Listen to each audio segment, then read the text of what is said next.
কমলা দেবী তার 4 ছেলে এবং 4 বৌমা প্রিয়াঙ্কা, রীতা, শুভ্রা এবং কামিনীকে নিয়ে শহরে বাস করে।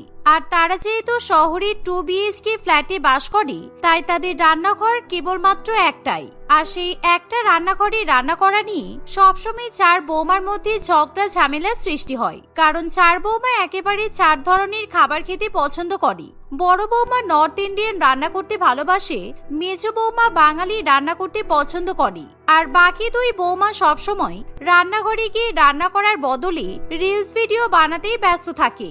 এমনই একদিন তাড়াতাড়ি করে রান্নাটা করে নি, আজকে আমার খুব মাটন বিরিয়ানি আর চিকেন চাপ রান্না করার ইচ্ছে করছে, তা না হলে এক্ষুনি আবার ওই দক্ষিণী মহিলাটা চলে আসবে আর সেই সাম্বার ইডলি রান্না করবে, আমার আর ভালো লাগে না।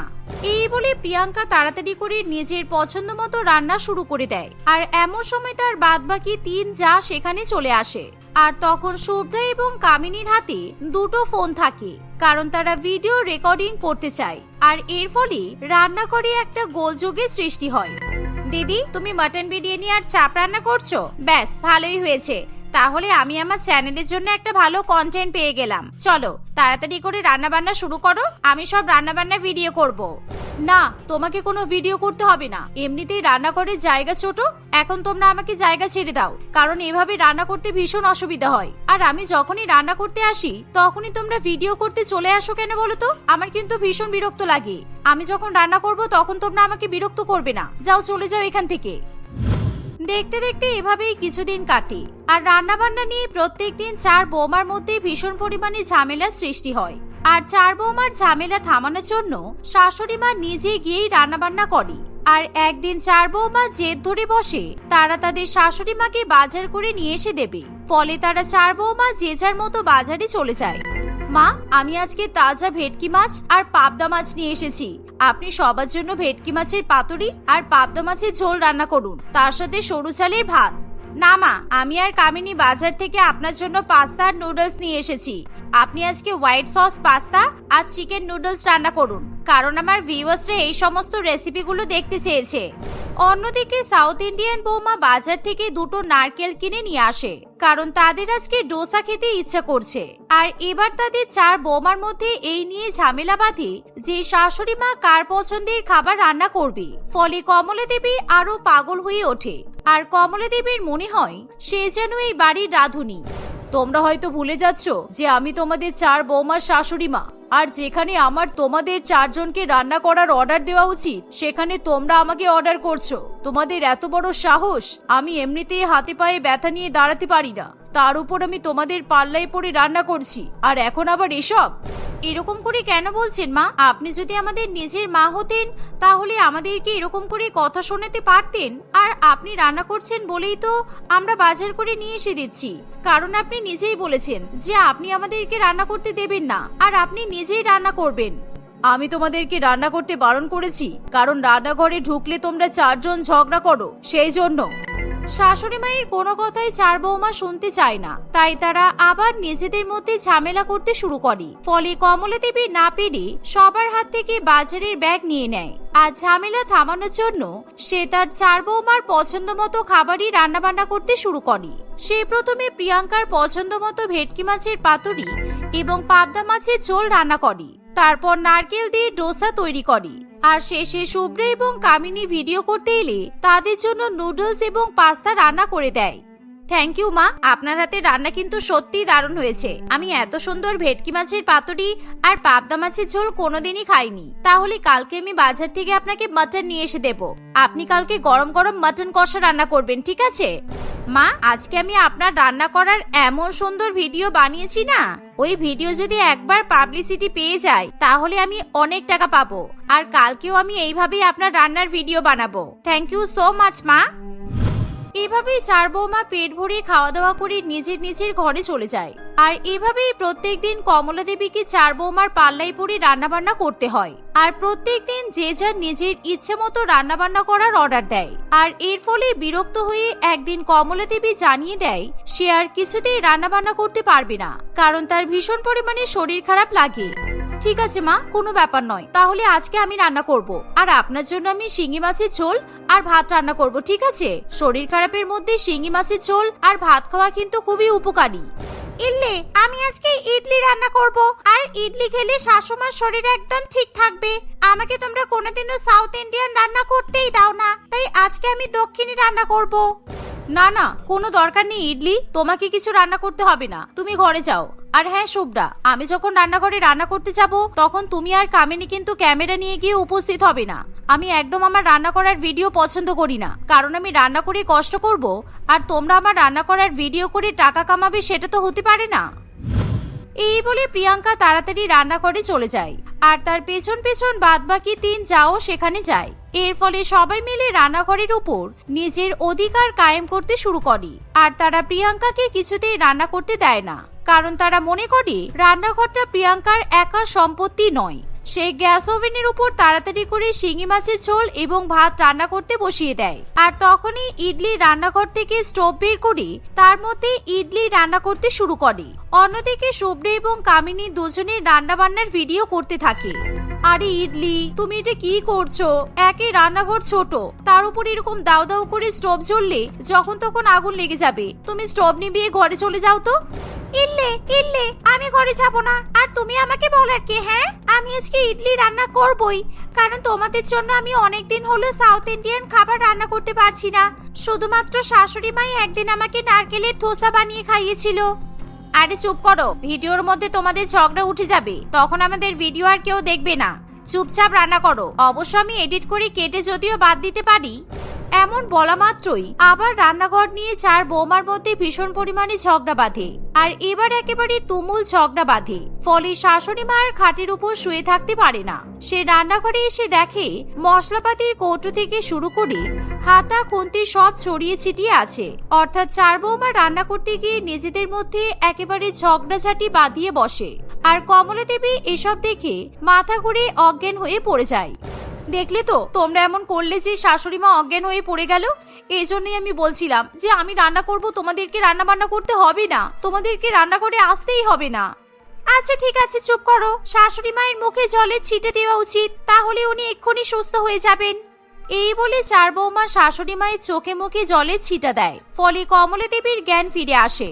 আর জ্ঞান ফিরে আসার পর থেকেই সে তার 4 বৌমাকে ভীষণভাবে বকাবকি করতে শুরু করে, কারণ তার স্বাদের রান্নাঘর একেবারে যুদ্ধক্ষেত্রে পরিণত হয়েছে। তোমরা আমার রান্নাঘরের কি অবস্থা করেছো? যতদিন আমি রান্না বান্না করেছি ততদিন রান্নাঘরের অবস্থা এরকম হয়নি। আমি কেন আমার 4 ছেলেকে একসঙ্গে বিয়ে দিয়ে 4 বৌমাকে বাড়িতে নিয়ে আসতে গেলাম কে জানি। আমি ভেবেছিলাম প্রত্যেকদিন 4 বৌমার হাতে 4 রকমের রান্না খাবো, কিন্তু তোমরা আমাকে রান্না করে খাওয়ানোর বদলে নিজেদের মধ্যে ঝগড়া করে মরছো, আর আমার শরীর খারাপ করছে। ঠিক আছে মা, আপনি এবার চুপ করুন। আমি যদি এখন রান্না করতে পারতাম তাহলে তো এরকম ঝামেলার সৃষ্টিই হতো না। আপনি আমাকে কথা না শুনিয়ে আপনার বাকি 3 বৌমাকে কথা শোনান। কমলা দেবী আর কাউকেই কোনো কথা শোনাতে চায় না, আর সে রান্নাঘর নিয়ে একটা বড় সিদ্ধান্ত নিয়েই ফেলে। সে ঠিক করে তার 4 বৌমাকে আর কিছুতেই রান্নাঘরে ঢুকতে দেবে না, আর এখন থেকে সেই রান্নাঘরের অধিকার শুধুমাত্র শাশুড়ি মায়ের হাতেই থাকবে।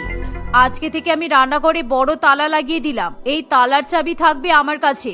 যখন আমি রান্না বান্না করব তখন আমি তালা খুলে রান্নাঘরে যাব, আর রান্না বান্না হয়ে গেলে আবার রান্নাঘর বন্ধ করে দেব, আর আমি যা রান্না করব তোমাদেরকে তাই খেতে হবে। এই বলে কমলা দেবী রান্নাঘরে তালা লাগিয়ে সেই চাবি নিজের ঘরে নিয়ে চলে যায়।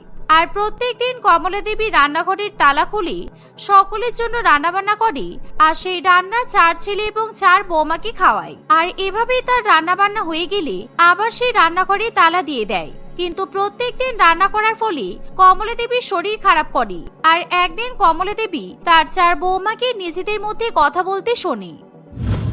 আমরা 4 জন ইচ্ছে করে কেমন ঝগড়া করলাম বলতো, আর আমাদের ঝগড়া দেখে শাশুড়ি মা একেবারে অজ্ঞান হয়ে পড়ে গেল, আর সেই জন্যই তো আমাদেরকে আর রান্না বান্না করতে হচ্ছে না। প্রত্যেকদিন সকালবেলা উঠে আমাদের এই রান্না বান্নার ঝামেলা নিতে ভালো লাগে না। হ্যাঁ ঠিকই তো, তোমার মাথায় কিন্তু দারুণ বুদ্ধি আছে। আর হ্যাঁ, আমিও আমার ভিডিও করার আর এডিটিং করার ভালো ভালো কন্টেন্ট পেয়ে যাচ্ছি, এর থেকে ভালো আর কি হতে পারে। এরপর আমাদেরকে যখনই শাশুড়ি মা রান্না করতে বলবে আমরা নিজেদের মধ্যে এমন ঝামেলা করব যাতে শাশুড়ি মা আবার ভয় পেয়ে যায় আর আমাদেরকে রান্না বান্না করতে না দেয়। 4 বৌমার শাশুড়ি রান্নাঘরে গিয়ে আমাদের জন্য রান্না করবে, এর চেয়ে ভালো কন্টেন্ট কিন্তু আর কিছুই হতে পারে না। আর সত্যি কথা বলতে কি, শাশুড়ি মায়ের রেসিপিগুলো কিন্তু নিজের বলে আমি চালিয়ে দিই। এমন কথা শুনে কমলা দেবীর মাথায় একেবারে আকাশ ভেঙে পড়ে, কারণ সে এখন পরিষ্কারভাবে বুঝতে পারে যে এতদিন রান্না বান্না নিয়ে চার বৌমা রান্নাঘরে গিয়ে ঝামেলা করছিল সেটা একেবারে সাজানো ছিল। তাদেরকে যাতে রান্না বান্না করতে না হয় সেই জন্য তারা ফন্দি করেছিল। আর এই সমস্ত কথা জানার পর কমলা দেবী তার চার বৌমাকে কিছুই বলে না। তবে সে রান্নাঘরে গিয়ে রান্না করার সময় ইচ্ছা করে তার বৌমাদের খাবারে বেশি বেশি করে নুন মিশিয়ে দেয়, আর সেই সাথে বেশি পরিমাণে ঝালও দিয়ে দেয়। আর সেই খাবার খাওয়ার সময়, মা কেমন রান্না করেছেন? প্রত্যেকটা রান্নায় নুন আর ঝালের জন্য আমরা তো খেতেই পারছি না। আপনি তো এরকম রান্না কোনোদিনও করতেন না, আপনার রান্না কিন্তু খারাপ হয়ে যাচ্ছে। হ্যাঁ ঠিকই বলেছো, আমার রান্না সত্যি আগের থেকে অনেক খারাপ হয়ে গেছে। আর তোমাদের মাথার মতো পরিপক্ক বুদ্ধি তো আমার মাথায় নেই, সেই কারণে মনে হয় আমার রান্না বান্না ভালো হয় না। নিজেরা রান্না বান্না করবে না, রান্না বান্না করার সময় নিজেদের মধ্যে ঝামেলা করবে যাতে শাশুড়ি মা রান্না বান্না করে আর তোমরা চারজন ভালো করে আরাম করতে পারো। সত্যি তোমাদের বুদ্ধির কোনো জবাব নেই। তাই আমি যদি রান্না করি তোমাদের চারজনকে এরকম নুন আর ঝালের রান্নাই খেতে হবে, এর কোনো পরিবর্তন হবে না। শাশুড়ি মায়ের কথা শুনে চার বৌমা প্রচন্ড পরিমাণে ভয় পেয়ে যায়, কারণ তাদের সত্যি সকলের সামনে চলে আসে। ফলে চার বৌমা খুবই লজ্জায় পড়ে।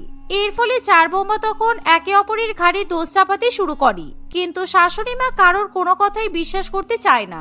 আর চার বৌমাকে যাতে বাড়ি ছাড়া হতে না হয় সেই জন্য তারা ভয়ে ভয়ে শাশুড়ি মায়ের কাছে হাত জোর করে ক্ষমা চাইতে শুরু করে। মা বিশ্বাস করুন, এবার থেকে আপনাকে আর রান্না বান্না করতে হবে না। আমরা চার বৌমা রান্নাঘরে গিয়ে মিলেমিশে রান্না করব, আমাদের কোনো অসুবিধা হবে না। এই বলে চার বৌমা নিজেদের মধ্যে ভাগাভাগি করে রান্না করার দিন ঠিক করে নেয়, আর চারজনে নিজেদের মতো মিলেমিশে রান্নাবান্না করে। তারা আর কোনোদিনও রান্নাবান্নায় ফাঁকি দিয়ে শাশুড়ি মাকে খাটায় না। এভাবেই তারা সবাই মিলে সুখে শান্তিতে বসবাস করতে থাকে। হ্যালো বৌদি, আমি কিন্তু আজকে কাজে আসতে পারবো না, আমার ভীষণ শরীর খারাপ। আজকে সকালবেলা কাজে যাওয়ার সময় পা পিছলে পড়ে গেছি আমি, আর আমার হাতও ভেঙে গেছে। তাই আমি এখন আমার বরের সঙ্গে হসপিটালে যাচ্ছি। আমি এখন এক সপ্তাহ তোমাদের বাড়িতে কাজ করতে পারবো না। তোমরা নিজেদের কাজ কিন্তু নিজেরা করে নিও, রাখছি। কাজের দিদি পারুলের এরকম কথা শুনে বাড়ির বড় বউ রিয়ার মাথায় হাত পড়ে যায়, কারণ রিতা একেবারেই কাজচোর মহিলা ছিল। সে কিছুতেই বাড়ির কোনো কাজকর্ম করতে চায় না। আর সে যেমন, তার ছোট যা পারমিতাও ঠিক তেমনই ছিল। সেই জন্যই তাদের শাশুড়ি মা রচনা দেবী দুই বৌমার আরামের জন্য বাড়িতে মাসিক ৩,০০০ টাকা দিয়ে চাকরানি রেখেছে। কিন্তু এখন যেহেতু তাদের কাজের মেয়ে পারুল পড়ে গিয়ে হাত ভেঙে ফেলেছে, তাই বাড়ির দুই বৌমাকে এবার বাসন মাজা থেকে ঘর মোছা সবকিছু করতে হবে। হায় হায় হায়, আজকেই পারুলের হাত ভাঙতে হলো। রান্নাঘরে কত বাসন পড়ে আছে, এখন এই বাসনগুলো কে মাজবে? আমি তো একটাও বাসন মাজতে পারবো না, আমার পক্ষে অত বাসন মাজা মোটেই সম্ভব নয়। ঠিক এমন সময় তার ছোট যা পারমিতা সেখানে চলে আসে। আর সে যখন জানতে পারে পারুল কাজে আসবে না, তখন সে পারুলের এরকম অজুহাতের উপর ভীষণ পরিমাণে রেগে যায়। কারণ সে ভালো মতোই বুঝতে পারে যে পারুল ইচ্ছাকৃতভাবে কাজে আসতে চাইছে না। এই তো কদিন আগে পারুলের বরের হাত ভেঙে গিয়েছিল, তখনও পারুল এক সপ্তাহ ছুটি নিল, আর এখন আবার পারুলের নিজের হাত ভেঙে গেছে। ও একবারও ভাবলো না যে দিদিমণিরা কিভাবে এত বাসন মাজবে? আমি কিন্তু এত বাসন মাজতে পারবো না। তাই দিদি, যদি বাসন মাজার হয় তুমি কিন্তু বাসন মাজবে। আর পারুলকেও সত্যি বাবা বলিহারি যায়, লোকের দুটো হাত থাকে, ওর 3টে হাত আছে, একটা হলো ওর অজুহাত। পারমিতা যেই না এমন কথা বলে, অমনি তার বড় যা একেবারে চিৎকার করে ওঠে, তোর তো দেখছি দিন দিন সাহস বেড়ে যাচ্ছে। আমি বাড়ির বড় বউ, আর তুই আমাকে বাসন মাজতে বলছিস? তোর কোনো আইডিয়া আছে রান্নাঘরে কতগুলো বাসন পড়ে আছে? আমি কিছুতেই বাসন মাজবো না। আর আমার আজকে হাতে খুব ব্যথা, সকালবেলা ঘুম থেকে উঠতে গিয়ে হাতটা মটকে গেছে, তাই তুই একটু বাসনগুলো মেজে নে। অমনি তোমার পারুলের মতো অজুহাত শুরু হয়ে গেল বলো?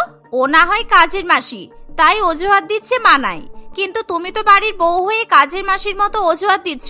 আর শোনো, আমি কিন্তু কালকে ম্যানিকিউর করে এসেছি, তাই এখন বাসন মাজলে আমার নখগুলো নষ্ট হয়ে যাবে। আমি কিছুতেই বাসন মাজবো না।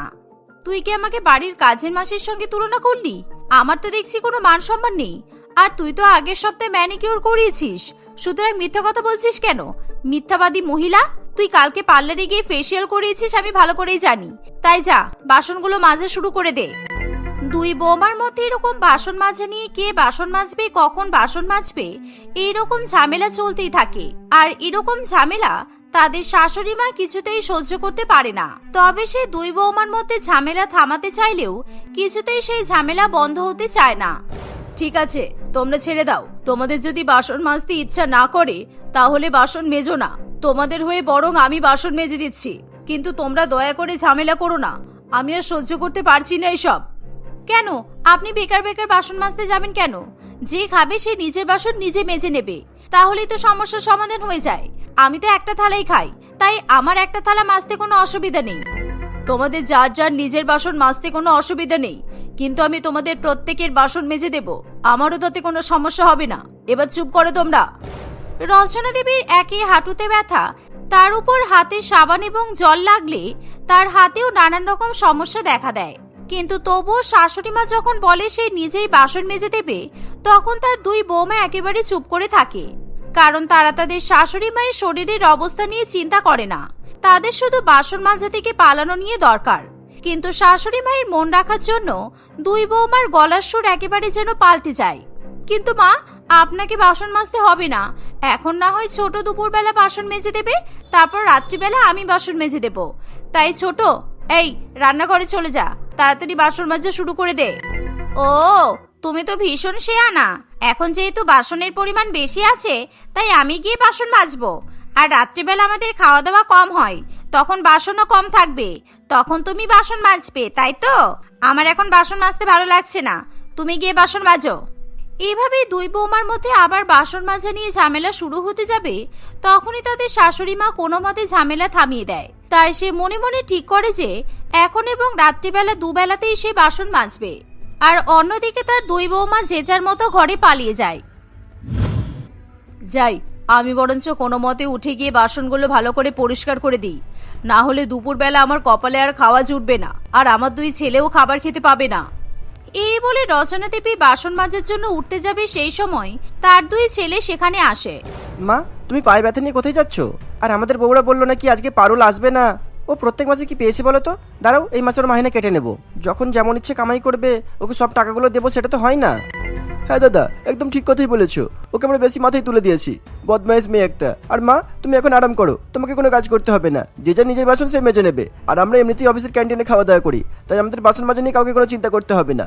না রে, আমার আরাম করলে চলবে না, কারণ তোদের বউরা তো বাসন মাজবে না, তাই আমাকে এই বাসনগুলো মাজতে হবে। তোরা একটু চুপ কর। আর গরিব মানুষের মাহিনাতে ওরকম টাকা কাটার কথা বলতে নেই।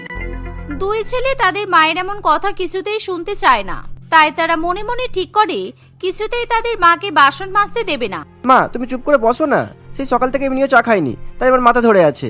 আর তোমার দুই বৌমা যে রূপ ধরেছে, মনে হয় না ওরা চা পর্যন্ত করে দেবে। তাই আমি যাচ্ছি, চা করে নিয়ে আসছি। আর ভাই, তুই চা খাবি তো? হ্যাঁ দাদা, চা তো খাবো। চল, আমিও তোর সাথে গিয়ে হাতে হাতে উপকার করে দিচ্ছি। আর মা, তুমিও চা খাবে তো? তাহলে তোমার চা করে নিয়ে আসবো তো? কেননা তোমার কপালেও তো মনে হয় চা জোটেনি, তাই না? তোরা বাড়ির পুরুষ মানুষ হয়ে আবার চা করতে যাবি কেন? তোরা এখন চুপ করে বস, আমি বরঞ্চ গিয়ে চা করে নিয়ে যাচ্ছি। এরকম ছেলেরা রান্নাঘরে ঢুকে চা করে না বাবা। মায়ের এমন কথা কিছুতেই তার ছেলেরা শুনতে চায় না, তাই তারা রান্নাঘরে গিয়ে বাসন মাজতে শুরু করে দেয়। তাদের বাসন মাজা হয়ে গেলে তারা নিজেদের মতো করে চা বসিয়ে দেয়। ভালোই দেখে থেকে আমরা দুই ভাই বাড়িতে বউ এনেছি, যে কাজের মাসি না আসলে দুপুরবেলা রাত্রেবেলা কপালে খাবার জুটবে না। কারণ আমাদের দুই বউ নাকি বাসন মাজবে না। আমি তো ভেবেছিলাম আমি বাসন মেজে দেবো, কিন্তু আমি তো বাসনে মাজতে পারি না রে। হ্যাঁ রে দাদা, আমিও তো বাসন মাজতে পারি না। দেখলি না, চায়ের বাটি মাছ থেকে দুইবার হাত থেকে বাটিটা ফেলে দিলাম। আর বউদের কথা না বলাই ভালো। চল চল, এবার দুই ভাই গিয়ে মায়ের সাথে বসে চা খাই। এই বলে দুই ভাই নিজেদের জন্য এবং মায়ের জন্য চা নিয়ে সোফায় এসে বসে পড়ে। আর তারা তাদের মায়ের হাতে চা তুলে দেয়। আর চা দেখে রচনা দেবীর খুবই ভালো লাগে। সত্যি আমি অনেক ভালো ভাগ্য করেছি যে আমার দুই ছেলে আমাকে চা করে খাওয়ায়, না হলে এখনকার দিনের ছেলেরা মাকে তো বৃদ্ধাশ্রমে পাঠিয়ে দেয়। আর আমার দুই নাতি নাতনি কই গেল? ওরা আজকে স্কুলে যাবে না? আর তোদেরও তো অফিসে যেতে দেরি হচ্ছে। আরে, তোমার নাতি নাতনির গরমের ছুটি পড়ে গেছে, তাই ওরা ঘরে ঘুমাচ্ছে। আর আমরা এখন চা খেয়ে অফিসে বেরিয়ে যাব। কিন্তু মা, তুমি ভুলেও রান্নাঘরের দিকে যাবে না কিন্তু। আমরা দুই ভাই রাত্রেবেলা খাবার কিনে আনবো, সেই খাবার খেয়েই তুমি ঘুমিয়ে পড়বে। তাই কিছুতেই তুমি বাসন মাজবে না বলে দিলাম। আর তুমি যদি বাসন মাজো তাহলে কিন্তু বাড়িতে হুলুস তুলুস বেঁধে যাবে। দুই বউকে আমরা একেবারে মাথায় তুলে দিয়েছি, তাই ওরা এখন মাথায় উঠে নাচছে। বেশি বেশি নাটক। বাসন মাজলে নাকি হাতে নোংরা হয়ে যাবে। যা পারবে করুক গিয়ে। এই বলে দুই ছেলে কাজের উদ্দেশ্যে বেরিয়ে পড়ে। কিন্তু রচনা দেবী ভীষণ ভালো মনের মানুষ হওয়ায় সে কিছুতেই তার বৌমাদের কষ্ট সহ্য করতে পারে না। তাই কোনো মতে সে আস্তে আস্তে উঠে রান্নাঘরের দিকে যায়। আর ধীরে ধীরে সে রান্নাঘরের বাকি বাসনগুলো মাজতে শুরু করে। তার এরকম দাঁড়িয়ে দাঁড়িয়ে বাসন মাজতে ভীষণ পরিমাণে কষ্ট হয়, এমনকি তার হাতের ঘাগুলো জ্বালাপোড়া করে, কিন্তু তবুও সে বাসন মাজা ছাড়ে না। আমার দুই ছেলে যতই আমাকে বাসন মাজতে বারণ করুক না কেন, আমি কি এত এঁটো বাসন ফেলে রাখতে পারি? সংসারের একটা মঙ্গল অমঙ্গল বলে তো কিছু আছে। বৌমাদের একদিন বাসন না মাজতে ইচ্ছা হতেই পারে, তাতে আমার কোনো অসুবিধা নেই। এই 7 দিন আমি লুকিয়ে লুকিয়ে ঠিক বাসন মেজে দেব। এই বলে রচনা দেবী লুকিয়ে লুকিয়ে কষ্ট করে বাসন মাজছে। সেই সময় তার দুই বৌমা হঠাৎ করে ঘর থেকে বেরিয়ে আসে, আর তারা দেখে যে তাদের শাশুড়ি মা এরকম সব বাসন মেজে পরিষ্কার করে রেখেছে, আর সেই সাথে সে রান্নাঘর মুছে পরিষ্কারও করে ফেলেছে। কিন্তু নিজেদের অসুস্থ শাশুড়ি মাকে এরকম ভাবে বাড়ির কাজকর্ম করতে দেখে তারা দুজনেই ভীষণ লজ্জা পেয়ে যায়, আর তাদের খুবই মন খারাপ করে। রিয়া এবং পারমিতার লজ্জার চোটে শাশুড়ি মায়ের সামনে যেতে পর্যন্ত পারে না। ছোট, আমরা বেকার বেকার ঝগড়া করেছি, দেখ শাশুড়ি মা কেমন করে বাসন মাজছে, রান্নাঘর পরিষ্কার করছে। আমরা যদি ঝগড়া না করতাম তাহলে আমাদের শাশুড়ি মাকে এরকম অসুস্থ হয়ে বাসন মাজতে হতো না। তোমাকে তো বলেছিলাম যে তুমি বাসন মেজে দাও, বেকার বেকার তুমি কে মাজবে করে করে আমার সঙ্গে ঝগড়া করছিলে, না হলে আজকে সত্যি শাশুড়ি মাকে এরকম ভাবে বাসন মাজতে হতো না। সত্যি তুই দেখছি শুধরাবি না এখনো, আমার সাথে বাসন মাজে নিয়ে ঝগড়া করেই যাচ্ছিস। ওই দেখ, ওদিকে শাশুড়ি মা কিন্তু সব কাজ করে ঘরে চলে গেছে। চল এবার আমরা রান্নাটা করি, না হলে কিন্তু কেউ খেতে পাবে না। এই বলে দুই বৌমা রান্না করতে চলে যায়, আর সমস্ত বাসন পরিষ্কার দেখে তারা আরো লজ্জা পেয়ে যায়। তাই তারা দুই বৌমা ঠিক করে যে তারা তাদের শাশুড়ি মায়ের প্রিয় খাবার ভেটকি মাছের বিরিয়ানি রান্না করবে। তাই রিয়া এবং পারমিতা দুজনে মিলে বেশি করে ভেটকি মাছের বিরিয়ানি রান্না করে, আর শাশুড়ি মায়ের জন্য একটা পাতে পরিবেশন করে দেয়।